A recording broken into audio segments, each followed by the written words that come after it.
Hello, Namaskar. As you know, we are discussing previous year question paper 2018 to 2023. जसं की तुम्हाला माहीतच आहे की आपण मागील 5 वर्षाचे प्रश्नपत्रिका विश्लेषण आपल्या या यूट्यूब चॅनलवर घेत आहोत आणि एकंदरीत ही सिरीज अजून कंटिन्यू सुरू राहणार आहे. ओके, सो आपण आतापर्यंत अर्थशास्त्र, राज्यशास्त्र आणि आता भूगोल या तीनही विषयाचे जे काही मागील 5 वर्षामध्ये जे आयोगाने राज्यसेवा पूर्व परीक्षेत प्रश्न विचारलेले होते ते सविस्तर सखोल पद्धतीने आपण आपल्या यूट्यूब चॅनलमध्ये ते सविस्तर डिस्कस केलेलं आहे.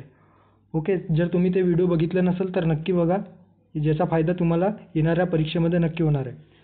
सो या व्हिडिओत आपण भूगोल या विषयासंदर्भाने किंवा भूगोल या विषयाशी निगडीत जी स्ट्रॅटेजी कशा पद्धतीने असायला हवी किंवा कुठले प्रश्न आतापर्यंत आपण 2018 ते 2013च्या दरम्यान जे प्रश्नपत्रिका विश्लेषण केले तर त्या प्रश्नांच्या आधारावरून कुठल्या टॉपिकला किती महत्त्व द्यावं, त्यांचा प्रेफरन्स कसा असायला हवा या दृष्टीने मी हे स्ट्रॅटेजी व्हिडिओ बनवतो, जेणेकरून आपल्याला भूगोल विषयात पैकीच्या पैकी आपण मार्क्स पाडू शकू.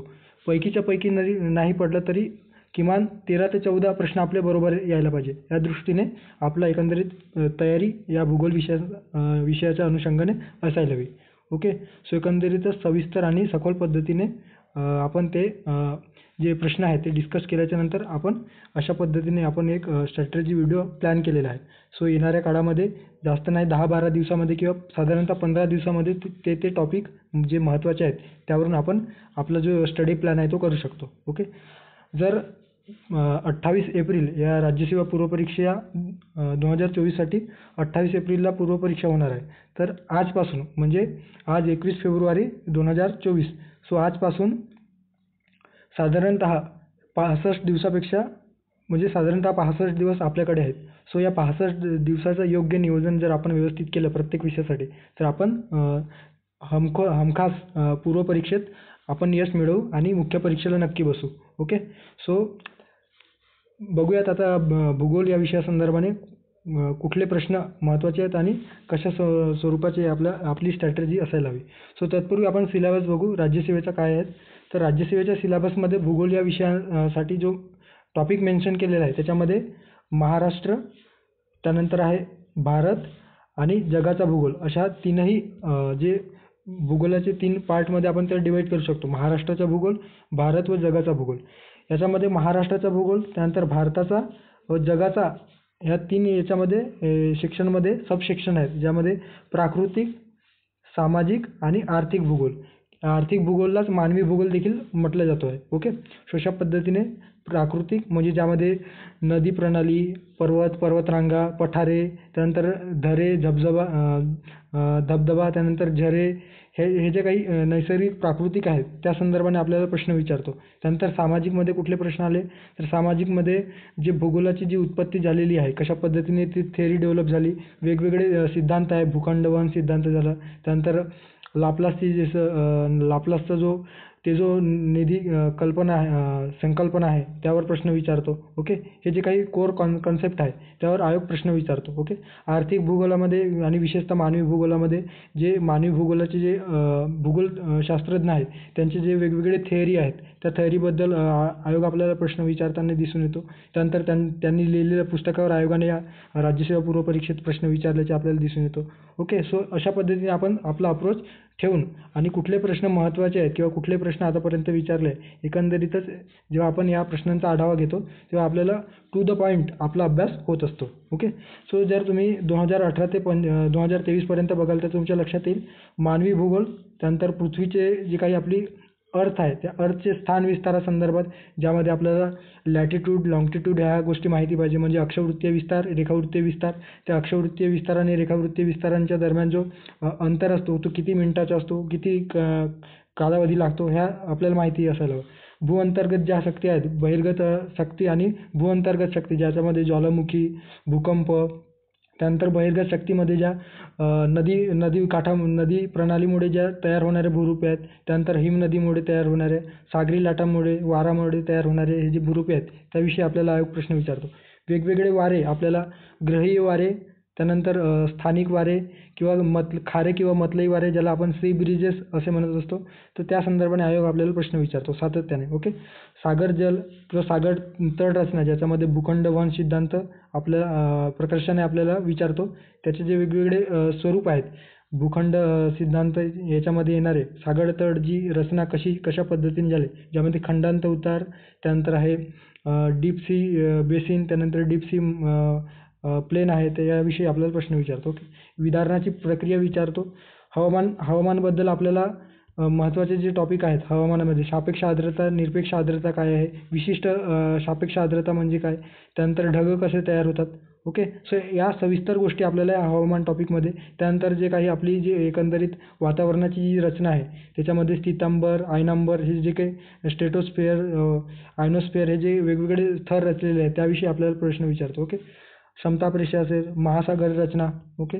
त्यानंतर भारताचा जेव्हा आपण भूगोल बघतो तेव्हा भारताचे जो स्थान विस्तार आहे, उत्तर ते दक्षिण लांबी किती आहे, त्यानंतर पूर्व ते पश्चिम लांबी किती आहे, त्याविषयी प्रश्न विचारतो. किती राज्यांना म्हणजे किती राज्यांना सागरी सीमा लाभलेला आहे किंवा भारतातील एकूण किती राज्य हे समुद्र किनारपट्टीवर असलेले आहेत, अशा पद्धतीने आपल्याला प्रश्न विचारतो. लोकसंख्येसंदर्भात प्रत्येक वर्षी किमान एक प्रश्न हे भूगोलाच्या अँगलने असतो आणि अर्थशास्त्राच्या अँगलने किमान एक प्रश्न असेल, किमान 2 प्रश्न राज्यसेवा पूर्व परीक्षेत आपल्याला या लोकसंख्या टॉपिकवर दिसून येतो.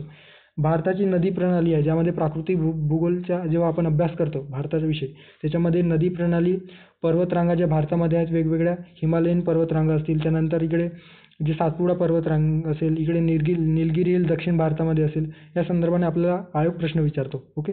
सो अतिशय बेसिक आणि ते सुटण्याजोगं, म्हणजे फार काही नवीन नसतं त्याच्यामध्ये. आपण जर ते व्यवस्थित रीड केलं किंवा व्यवस्थित आपला कॉन्सेप्ट जर क्लिअर असेल तर ते आपण त्या प्रश्नाचे उत्तर सविस्तर देऊ शकतो किंवा ते योग्य पद्धतीने त्या प्रश्नाला आपण हाताळू शकतो. हवामानामध्ये आपल्याला पर्जन्य, त्यानंतर त्याचे पाऊस कशा पद्धतीने निर्माण होतो किंवा पावसाचे जे वेगवेगळे प्रकार आहेत, प्रतिरोध पर्जन्य, त्यानंतर अभिरोध प्रकारचा पर्जन्य, चक्रवात, ह्या म्हणजे ज्वालामुखीचे, त्यानंतर ज्वालामुखीचे वेगवेगळे प्रकार. ओके. सो अशा पद्धतीने आपल्याला आयोग प्रश्न विचारतो. ओके. सूर्यमाला उत्पत्ती असेल, भूखंड वहन सिद्धांत असेल, पृथ्वीची जी काही अंतर्गत रचना आहे ज्याच्यामध्ये गाभा आहे, त्यानंतर आहे मध्यभाग, प्रावरण, गाभा, हे जे काही कोर एरियाज आहेत त्यावर आयोग प्रश्न विचारतो आहे. ओके. त्यानंतर खडकांचे प्रकार, दरवर्षी किमान एक प्रश्न या खडकाचे प्रकारवर असते. त्या खडकांचे प्रकार कशा स्वरूपाने किंवा त्याचे वितरण एकंदरीत उत्तर भारतामध्ये कुठले खडक आढळतो किंवा पर्टिक्युलर एका राज्याचा स्थान देऊन त्या ठिकाणी कुठला खडक आढळतो, अशा पद्धतीने आयोग आपल्याला प्रश्न विचारतो. बहिर्गत शक्ती आताच बघितलं आपण, ज्यामध्ये नदी, सागरी लाटामुळे तयार होणारे भूरूपे, त्यानंतर अजून जे हिम नदी आहे, वारा, यामुळे तयार होणारे भूरूपे. स्थानिक वारे दरवर्षी याच्यावर एक प्रश्न असतो. चिनूक वाऱ्यासंदर्भाने जे उत्तर अमेरिकेमध्ये फ्लो करतो. त्यानंतर आहे भारतामध्ये कुठलं लू वारे वाहतात. सो अशा पद्धतीने स्थानिक वारेवर देखील किमान एक प्रश्न दरवर्षी विचारतो. मृदेचे वेगवेगळे प्रकार आपल्याला विचारतो. मातीमध्ये कुठले प्रमाण, कुठले खनिजे आढळतो, अशा अँगलने आपण जर व्यवस्थित अभ्यास केला तर आपण किमान 13 ते 14 प्रश्न बरोबर आणू शकतो. ओके. जर आपण ओपन माइंडेड जेव्हा आपण प्रश्न सॉल्व करताना किंवा प्रश्नपत्रिका सॉल्व करताना जर आपण कुठलाही ताण न घेता आपण जर प्रश्न व्यवस्थित हाताळले किंवा एकंदरीत ती कन्सेप्ट आपल्या लक्षात आली तर आपला तो प्रश्न बरोबर येण्याची दाट शक्यता असते. मोसमी वारे संदर्भाने आयोग आपल्याला सातत्याने प्रश्न विचारतो. ओके. सो अशा पद्धतीने या ठिकाणी तुम्ही बघू शकता 2020, 21, 22, 23, ओके, अशा 5 वर्षाची प्रश्नपत्रिका मी या ठिकाणी सविस्तर ॲनालिसिस करून दिलेलं आहे. सो जर या व्हिडिओची किंवा या लेक्चरची PDF तुम्हाला हवी असेल तर ते तुम्हाला टेलिग्राम चॅनलवर आपली जी MPSC क्लासमेट या नावाने आपली टेलिग्राम चॅनल आहे, त्या ठिकाणी तुम्हाला या लेक्चरची PDF अवेलेबल होऊन जाईल. ओके. सो आता बघूयात की कुठले टॉपिक महत्त्वाचे आहेत. जे ब्रॉड मी टॉपिक इथे काढलेले आहेत त्यापैकी कुठले टॉपिक सविस्तर आपण करू शकतो. ओके. सो या ठिकाणी हे बघा, या ठिकाणी आपल्याला सूर्यमाला, आता सूर्यमाला संदर्भात जे काही उत्पत्तीचे सिद्धांत आहे, जे वेगवेगळे शास्त्रज्ञांनी वेगवेगळे हायपोथेसिस मांडलेले आहे, त्याविषयी प्रश्न विचारतो. त्यांची एकंदरीत रचना कशी झालेली आहे त्याविषयी, वेगवेगळ्या ग्रहांचे स्थान कसे आहेत, त्यांच्यातील अंतर, जसं मागच्या वर्षी 2023मध्ये बुध या ग्रहाविषयी विचारलेलं होतं की तो किती दिवसाचा त्यांचा कालावधी असतो, म्हणजे एक सूर्याचं परिभ्रमण करण्यासाठी किती दिवस लागतात, तर साधारणतः 88 दिवस लागतात बुध या ग्रहाला. सो अशा पद्धतीने आयोग आपल्याला या सूर्यमालेच्या संदर्भाने प्रश्न विचारतो. त्यानंतर कधी आपल्याला विचारतो की मंगळ ग्रहाचे उपग्रह कुठले कुठले आहेत त्याविषयी. त्यानंतर गुरु ग्रहाचे उपग्रह. सो उपग्रह इन द सेन्स जे चंद्र आहेत, ज्याला आपण जसं आपला जो देश आहे पृथ्वी, तर पृथ्वीचा देश म्हणण्यापेक्षा आपला जो जग आहे किंवा पृथ्वी आहे, तर पृथ्वीचा जो चंद्र आहे त्या पद्धतीने किती चंद्र आहेत किंवा त्यांचं नाव काय, अशा पद्धतीने आयोग आपल्याला प्रश्न विचारतो. त्यानंतर आहे दुसरा महत्त्वाचा जो टॉपिक आहे तो पृथ्वीचे अंतरंग. पृथ्वीच्या अंतरंगामध्ये अंतर्गत गाभा आहे, बाह्य गाभा आणि प्रावरण. या प्रावरणाविषयी त्याच्यातील जी घनत्व आहे ते घनता कशी होते, कुठल्या ठिकाणी आपल्याला जे लावारस आहे त्याचे थर म्हणजे लावाचे प्रमाण कुठं किती आहे हे आपल्याला विचारतो. ओके. त्याच्यानंतर त्यांची लांबी किती आहे, ते एकंदरीत जसजसे आत जावे तर किती मीटर खोलीवर पर्यंत ते जातात, अशा पद्धतीने आपल्याला हा प्रश्न विचारतो.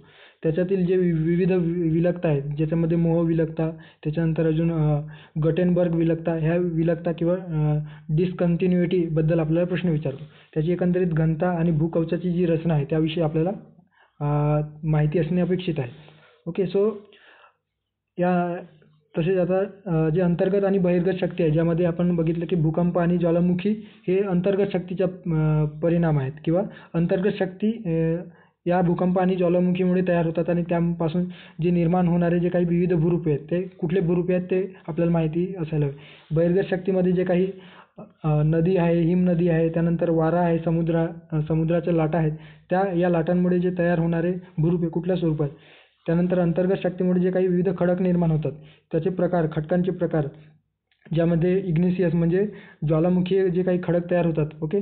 अग्निजन्य खडक ज्याला आपण म्हणतो. त्यानंतर आहे रूपांतरित खडक, त्यानंतर गाळाचे जे खडक आहेत व मेटामॉर्फिक खडक आपण ज्याला म्हणतो रूपांतरित खडकाला, ते हे प्रकार आपल्याला माहिती असायला हवे. ओके. त्याचे जे काही वेगवेगळे प्रकार आहे की कुठल्या खडकापासून कुठली नवीन खडक तयार होतो ते देखील आपल्याला माहिती असायला हवं. आणि त्यांचं एकंदरीत भारतामध्ये वितरण कुठं दिसून येते, कुठल्या पद्धतीचे खडक आपल्याला वेगवेगळ्या भागामध्ये आढळतात, अशा पद्धतीने ते माहिती असणे अपेक्षित आहे. त्यानंतर हवामान जे टॉपिक आहे ते खूप महत्त्वाचे. याच्यामध्ये जे वारे आहेत, वेगवेगळे वारे, ज्यामध्ये ग्रहीय वारे, स्थानिक वारे हे आपल्याला माहिती असणे अपेक्षित आहे. त्यानंतर पर्जन्याचे जे वेगवेगळे प्रकार आहेत. ओके. प्रतिरोध स्वरूपाच्या पर्जन्य, त्याच्यानंतर आरोह स्वरूपाचा पर्जन्य, याविषयी आपल्याला माहिती असणे गरजेचं आहे. ढग निर्मिती कशा पद्धतीने होते, कुठले ढग पाऊस देऊन जातात, हे त्याचे वेगवेगळे प्रकार आपल्याला माहिती असायला हवे. त्यानंतर समुद्र तळ रचना. ओके. ज्याला सी फ्लर बेसिन आपण जे म्हणतो, तर त्याविषयी आपल्याला माहिती असणे अपेक्षित आहे. त्याची रचना कशी झालेली आहे. ओके. त्याचे जे क्षारता गुणधर्म आहेत, म्हणजे त्या पाण्यामध्ये कुठल्या सागराच्या पाण्यामध्ये किंवा कुठल्या महासागराच्या पाण्यामध्ये सर्वाधिक क्षारता दिसून येते. क्षारता इन द सेन्स खारटपणा. ओके. सो त्या खारटपणा ज्याला आपण सॅलिनिटी असे इंग्लिशमध्ये संबोधतो, तर त्याविषयी आपल्याला माहिती असणे खूप गरजेचं आहे. ओके. यावरच सातत्याने आयोग आलटून पालटून प्रश्न विचारतो. जर तुम्ही प्रिव्हियस इयर ॲनालिसिस केलं तर तुम्हाला ते लक्षात येईल. त्याच्यानंतर त्या ठिकाणी जे काही समुद्र तळ रचना आहे त्याच्यामध्ये त्या ठिकाणी आतमध्ये जे निर्माण होणारे नवीन भूरूपे आहेत त्या भूरूपांसंदर्भात देखील आपल्याला माहिती असायला हवं. ओके. त्यानंतर भरती आणि ओहोटी ही संकल्पना काय आहे, एल निनो आणि ला निनोचा प्रभाव कशा आपल्या भारताच्या मान्सूनवर पडतो, हवामानावर पडतो, किंवा हे प्रकार काय आहेत हे आपल्याला माहिती असायला हवे. त्यानंतर जगाचा भारताचा प्राकृतिक आणि महाराष्ट्राचा प्राकृतिक, अशा पद्धतीने प्राकृतिक भूगोल आपल्याला माहिती असायला हवे. आता प्राकृतिकमध्ये कुठल्या गोष्टी येतील, तर नद्या आहेत, त्यानंतर आहे पर्वतरांगा, त्यानंतर पठारे, मैदाने, ह्या गोष्टी आपल्याला या प्राकृतिक भूगोलामध्ये विचारतो. वेगवेगळे पठारांचे नाव देतील जगातील आणि कुठल्या देशामध्ये कुठले पठार आढळतो. कॉलोराडोचे पठार कुठं आढळतो, त्यानंतर आहे कोलंबियाचे पठार कुठं आढळतो, अशा पद्धतीने. ओके. आपल्याला आयोग प्रश्न विचारलेले आहेत. मागच्या प्रश्नपत्रिका तुम्ही बघितल्या नसेल तर ते व्हिडिओ बघा, म्हणजे तुम्हाला ते नेमकं आपल्याला कुठल्या पद्धतीने अभ्यास करायला पाहिजे ते कळेल. ओके. लोकसंख्येसंदर्भात आपल्याला आयोग प्रश्न विचारतो. स्थलांतरित शेती यावर देखील आयोग सातत्याने प्रश्न विचारतो. कुठली स्थलांतरित शेती कुठं आहे, चीना नावाची स्थलांतरित शेती कुठं केली जाते, त्यानंतर लडाख नावाची स्थलांतरित शेती कोणत्या देशामध्ये केली जाते. ओके. त्याच पद्धतीने जे अक्षवृत्ती आणि रेखावृत्ती विस्तार आहेत एकंदरीत जगातील, त्याविषयी माहिती पाहिजे. आपल्याला जागतिक वेळ प्रणाली कुठं ठरवलेली आहे, एक प्रमाण वेळ ज्याला आपण म्हणतो, ते जे ग्रीनिचवरून लंडनच्या ग्रीनिचच्या वरून ती काल्पनिक रेषा आखलेली आहे त्याला आपण जागतिक वेळ प्रणाली म्हणतो. तर त्यापासून आपला भारताचा जो डिस्टन्स आहे तो किती तासाचा आहे, 5.5 तासाच्या जवळपास. त्यानंतर आंतरराष्ट्रीय वार रेषा आहे, त्या वार रेषा संदर्भात देखील आपल्याला आयोग प्रश्न विचारतो आहे.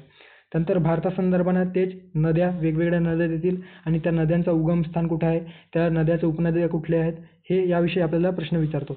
पर्वतरांगा, ज्यामध्ये हिमालयीन पर्वतरांगा, त्याच्यानंतर आहे इकडे जर आपण मध्य भारतात आल्याच्यानंतर आपल्याला दिसून येते की विंध्य पर्वतश्रेणी आहे, त्यामध्ये कुठले जे सर्वोच्च शिखर आहे. त्यानंतर इकडे पश्चिम भारताकडे जर आपण आलं तर राजस्थानचा वगैरे जो काही माउंट आबू वगैरे जो एरिया आहे, ज्याला आपण अरवली पर्वतरांग असे म्हणतो, ते त्या पर्वतरांगावर आपल्याला प्रश्न विचारतो, ज्या ठिकाणी सर्वोच्च शिखर जे गुरु शिखर आहे. अशा पद्धतीने सातपुडा पर्वत रेंज. त्याच्यानंतर आहे आपलं जर महाराष्ट्रात आलं, महाराष्ट्रामध्ये जे सातपुडा रांग उत्तरेकडे, त्यानंतर अजिंठा आणि जे डोंगर रांग आहे त्याविषयी आपल्याला प्रश्न विचारतो. ओके, सातमाळा, अजिंठा डोंगर रांग, त्यानंतर शंभू महादेव डोंगर रांग, अशा पद्धतीने आपल्याला प्रश्न विचारतो. ओके, त्यानंतर अजून याच्यामध्ये आपल्याला वेगवेगळे जे काही स्थलांतरित शेती आहे, भारताची स्थलांतरित शेती, झूम नावाची शेती कुठे केली जाते, हुमा नावाची शेती कुठे केली जाते, दैया नावाची स्थलांतरित शेती कोणत्या राज्यामध्ये केली जाते, अशा पद्धतीने भारताच्या अनुषंगाने देखील आपल्याला प्रश्न कदाचित विचारू शकतो.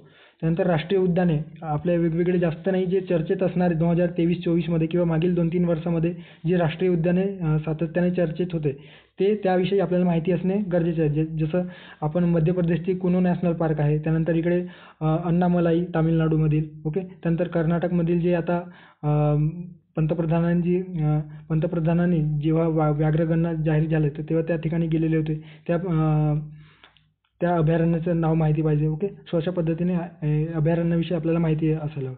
महाराष्ट्राच्या बाबतीत तेच परत नद्या, कुठल्या नदी, आपली गोदावरी नदी, त्यानंतर कृष्णा नदी, भीमा नदी, ह्या नद्यांच्या उपनद्या, त्यांची लांबी, कुठून उगम पावतात, त्यांच्या काठावरील जी शहरे आहेत त्या काठावरील शहरे आपल्याला माहिती असायला हवी. पठारे आहेत, मैदाने आहेत. ओके, त्यानंतर बेसाल्ट खडकापासून जी आपली पठारे तयार झाले तर ते भ्रंशमूलक पद्धतीने, त्या संदर्भात लोकसंख्येची घनता आहे, त्यानंतर लिंग गुणोत्तर आहे, त्याविषयी आपल्याला एक प्रश्न विचारतो.